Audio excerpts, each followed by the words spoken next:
Generally speaking, when making an investment, you should have counsel on your side. And there should be an understanding that the bigger your investment, the more of a investment you're going to have to make in good counsel. And the reason why I say that is I've seen deals as small as $5,000 require very little legal work, but still there's some documents that need to be drawn up. You need to ensure that your investment is protected and securitized adequately, even at that low level. And then I've seen deals as high as $500 million where there's a significantly different perspective in terms of being securitized and ensuring that the borrower is able to repay the investment. So that's in the context of financing deals. In investing in security, you definitely need counsel on your side, especially if it's a private placement deal.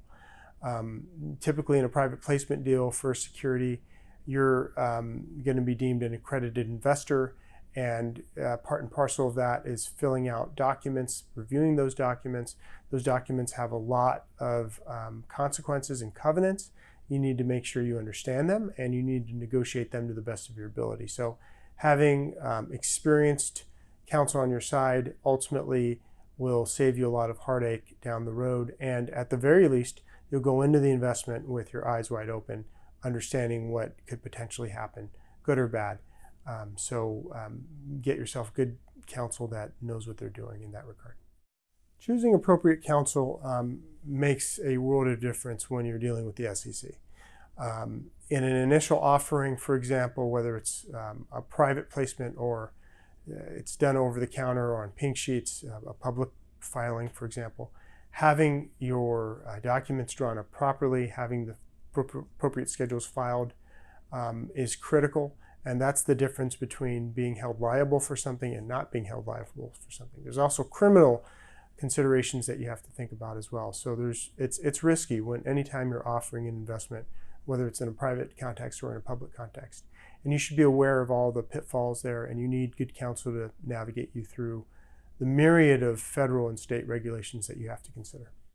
In my experience, I find myself giving some similar nuggets of advice to different clients with respect to registration of securities.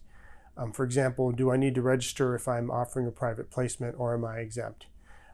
If I am offering a publicly traded filing, is it over the counter? And how would I deal with that registration? The underwriting process that's required, the financing process that's required, the types of documents and expectations that would need to be considered by the client in terms of coming up with a legal budget and a strategy. These are the general areas that we've received concerns and questions about, and we've had to address them quite often. And we've been able to do that in a way that allows the client to feel comfortable about the impediments and risks that they may face in actually consummating the deal.